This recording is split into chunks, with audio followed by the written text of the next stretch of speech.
Hey, it's Clay, and this will be a video chart on Ripple. We will take a look at the 4-hour time frame. Real quick, what do I mean by 4-hour in case maybe you're new to charts?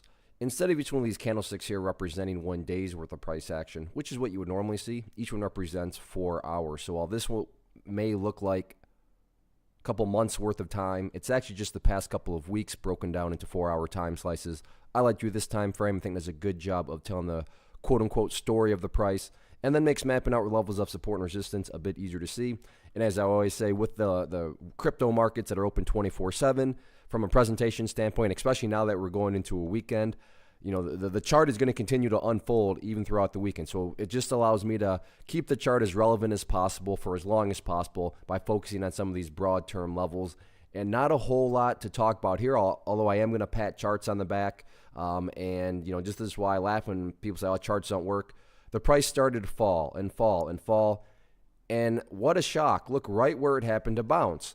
And for those of you that have watched my past videos, this will mean a little bit more. But that's what I've been talking about over and over again. Hey, just watch that purple line, and as long as the price stays above that purple line, the bulls are in full control of the trend, and that's exactly right where it bounced off of today. So that's just one of those things where when people say charts don't work or charts are a joke, I just kind of have to laugh and say, you know, are charts perfect? No, nothing's perfect. There's no such thing as a perfect strategy in the market, but are they a tool that's worthwhile? Yes, absolutely. And there's another data point of proof right there. Now, as far as the big picture, not a whole lot of things to update, which is kind of why I ran it and raved there for a second. Because simply put, from the big picture, A, the price is already above and continues to stay above that purple line there.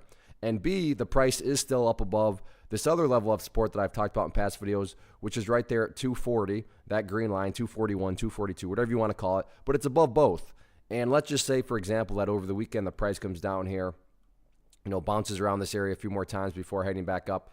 Even at that point in time, what would you still have? Well, you'd have the set of lows right there. You'd have this set of lows right there. You'd have this set down there. If you picture these as stair steps, the overall stair steps would still very clearly be going in the upwards direction. And that's the name of the game. That's what a truly strong move is going to continue to do over time. It's just going to make progress forward. So moral of the story here, just keep on focusing on what it's been doing, build those higher bases, ideally stay up above that purple line. And as long as the price stays above the purple line, bulls are in full control, so we'll see how the weekend all unfolds.